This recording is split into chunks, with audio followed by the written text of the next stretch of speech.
Assalamualaikum warahmatullahi wabarakatuh. Perkenalkan, nama saya Anissa Shalom Maharani dengan NIM 4522091051 dari kelas E Universitas Boswa Fakultas Psikologi. Baik, di sini saya akan memaparkan materi mengenai tentang konsep dasar penelitian kuantitatif. Baik, yang pertama yaitu masuk kepada hakikat penelitian. Penelitian merupakan yaitu berarti mencari, menjelajahi, dan menemukan kembali secara berulang-ulang.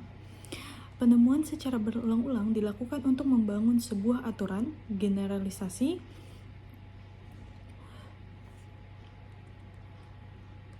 memvalidasi, atau menguji teori yang sudah ada. Upaya ini dilakukan secara progresif. Penemuan makna kembali berarti penelitian yang dilakukan bersifat ex post facto, yaitu membedah, mengangkat, dan merekonstruksi fenomena yang sudah ada yang masih tersembunyi. Kemudian, pada dasarnya penelitian merupakan upaya yang dilakukan untuk menguat identitas objek penelitian. Objek penelitian bahasa tidak pernah hadir sendirian,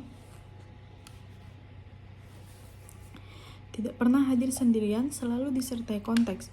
Maka konteks merupakan penentu identitas objek penelitian. Selain itu, konteks objek penelitian itu bersifat ganda. Dapat dikatakan bahwa hakikat penelitian adalah kegiatan menguraikan identitas objek sasaran atau objek penelitian dalam hubungannya dengan keseluruhan konteks yang memungkinkan hadirnya objek penelitian tersebut. Hakikat penelitian hendaknya benar-benar disadari oleh peneliti karena akan sangat berperan dalam membantu peneliti pada tahap penyediaan data.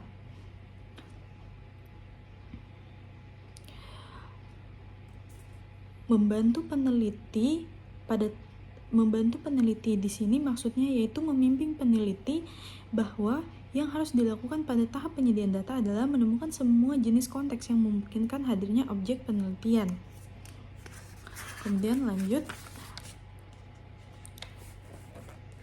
di sini ada hakikat penelitian dan pengetahuan, atau bisa disebut nature of research and knowledge.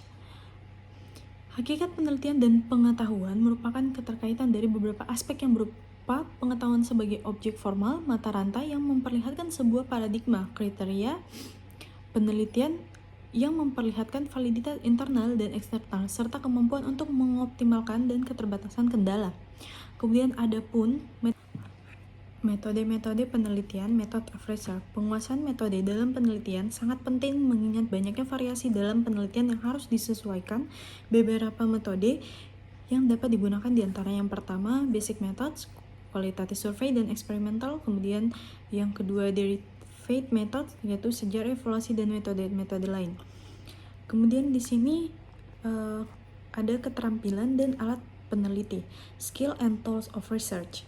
Keterampilan dan alat peneliti terdiri atas menemukan masalah, kajian pustaka, sampel, analisis konseptual, statistik, dan pengukuran. Digunakan sesuai dengan metode penelitian, artinya alat-alat tersebut bergantung kepada penggunaan atau pendekatan metode. Kemudian di sini ada fungsi penelitian. Secara umum, fungsi penelitian dapat dikatakan bahwa untuk mencari penjelasan dan jawaban terhadap permasalahan yang ada. Oleh karena itu, diperlukan metodologi penelitian, yakni seperangkat pengetahuan tentang langkah-langkah sistematis dan logis tentang pencarian data yang berkenaan dengan masalah tertentu untuk diolah, dianalisis, diambil kesimpulan, dan selanjutnya dicarikan pemecahan. Sebuah kegiatan ilmiah penelitian berfungsi sebagai upaya menemukan pengetahuan baru atau melakukan uji coba terhadap pengetahuan yang telah ada. Fungsi sebuah penelitian dapat dilihat pada jenis penelitian yang dilakukan. Secara garis besar, penelitian berfungsi sebagai berikut. Yang pertama yaitu sebagai media untuk perkembangan ilmu pengetahuan atau disebut dengan development. Melalui penelitian yang dijalankan dapat ditemukan sesuatu yang baru atau penyempurnaan pengetahuan yang telah ada. Kemudian yang kedua, fungsi penjajakan. Fungsi ini juga disebut fungsi eksploratif. Maksudnya yaitu adalah bahwa penelitian berfungsi untuk menemukan sesuatu yang belum ada. Kemudian ada fungsi pengujian. Fungsi ini disebut juga sebagai fungsi verifikatif, yaitu penelitian ini berfungsi untuk menguji kebenaran suatu pengetahuan yang sudah ada. Kemudian selanjutnya yaitu untuk membantu manusia yang bersifat kompleks dan saling berkaitan. Penelitian juga termasuk sebagai alat pemecah masalah yang praktis di lapangan sebagai alat pengambilan keputusan.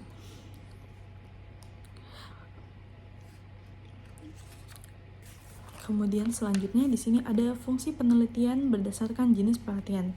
Yang pertama yaitu ada penelitian dasar atau basic research. Penelitian dasar atau biasa juga disebut sebagai penelitian murni atau penelitian pokok dapat berfungsi menambah pengetahuan prinsip-prinsip dasar hukum-hukum ilmiah dan meningkatkan pencarian dan metodologi ilmiah. Kemudian ada penelitian terapan atau applied research berkenaan dengan kenyataan praktis, penerapan, dan pengembangan pengetahuan yang dihasilkan oleh penelitian dasar dalam kehidupan nyata. Kemudian ada penelitian evaluatif atau evaluation research, difokuskan pada suatu kegiatan berbentuk program, proses, ataupun hasil kerja, sedangkan unit dapat berupa tempat, organisasi, ataupun lembaga. Penelitian ini dapat menilai manfaat atau kegunaan, sumbangan, dan kelayakan dari sesuatu kegiatan dalam satu unit. Kemudian yang kedua itu ada fungsi penelitian berdasarkan jenis penelitian. Yang pertama yaitu ada penelitian deskriptif, yaitu berfungsi untuk mendeskripsikan suatu keadaan atau fenomena. Kemudian yang kedua ada penelitian prediktif, yaitu untuk memprediksi atau memperkirakan apa yang terjadi pada saat yang akan datang. Kemudian ada penelitian imperatif, yaitu untuk memperbaiki, meningkatkan, atau menyempurnakan suatu keadaan, kegiatan, atau pelaksanaan suatu program. Kemudian ada penelitian eksplanatif, yaitu ditujukan untuk memberikan penjelasan tentang hubungan antar fenomena atau variabel. Kemudian ada proses penelitian. Penelitian ini sebagai usaha pengembangan ilmu pengetahuan tidak dapat dilakukan secara merta.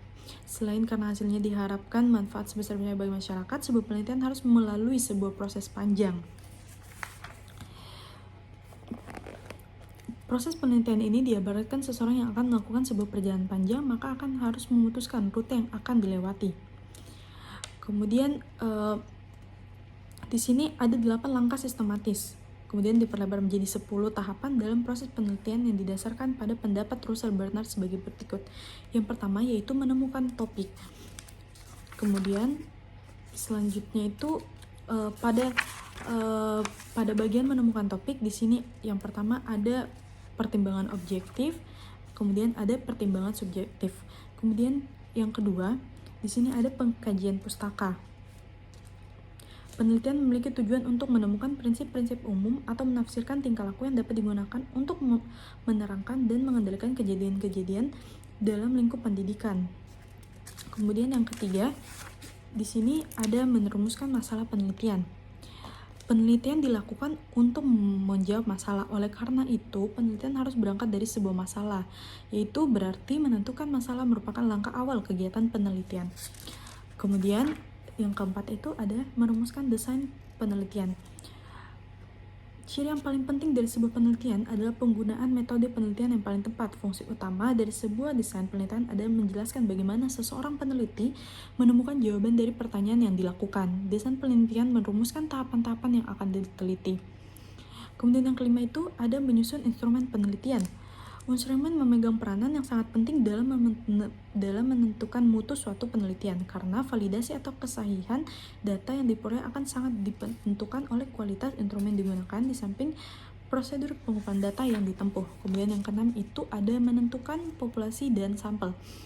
Jika ingin melakukan penelitian dengan baik, seorang peneliti harus memahami konsep populasi dan sampel.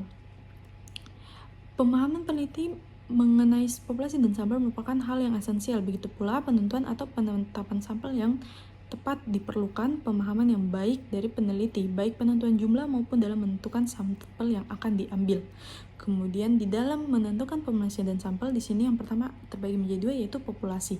Populasi ini secara sederhana dapat diartikan sebagai keseluruhan data yang akan diteliti. Populasi merupakan semua anggota kelompok orang, kejadian, atau objek yang telah dirumuskan secara jelas. Kemudian ada sampel. Sampel adalah bagian dari populasi yang dipilih untuk mewakili populasi. Jadi, kesimpulannya itu yang diambil terhadap sampel akan mewakili pada populasi. Kemudian yang ketujuh ada menulis proposal penelitian. Kemudian yang kedelapan ada pengumpulan data, yaitu merupakan salah satu tahapan penting dalam kegiatan penelitian karena tujuan utama penelitian mendapatkan data. Kemudian yang kesembilan ada menganalisis dan menyajikan data. Menganalisis data adalah proses mencari dan menyusun secara sistematis data-data yang diperoleh oleh hasil wawancara, catatan lapangan, angkat, dan dokumentasi. Kemudian yang terakhir, yang ke-10, yaitu ada menulis laporan penelitian. Menurut Martin dan McLaughlin, peneliti memiliki sejumlah pilihan untuk melaporkan penelitian mereka, seperti memo, presentasi pada seminar, artikel jurnal, dan laporan penelitian. Laporan penelitian mencakup pendahuluan, kajian pustaka, metode penelitian, hasil dan pembahasan, serta kesimpulan. Kemudian selanjutnya di sini ada klasifikasi penelitian. Yang pertama yaitu ada klasifikasi penelitian berdasarkan bidang ilmu, kemudian yang kedua ada klasifikasi penelitian berdasarkan pendekatan yang dipakai. Kemudian yang ketiga ada klasifikasi penelitian ditinjau berdasarkan pemakaiannya. Kemudian ada yang keempat, klasifikasi penelitian berdasarkan tujuan utamanya. Yang kelima, klasifikasi penelitian berdasarkan tarafnya. Yang keenam, klasifikasi penelitian berdasarkan intervensi terhadap variabel. Kemudian yang ketujuh, ada klasifikasi penelitian berdasarkan instrumen cara pengumpulan data. Dan di yang ketujuh ini ada terbagi menjadi dua, yaitu penelitian survei dan kemudian penelitian non-survei. Mungkin sekian dari penjelasan saya, kurang lebih mohon dimaafkan. Assalamualaikum warahmatullahi wabarakatuh.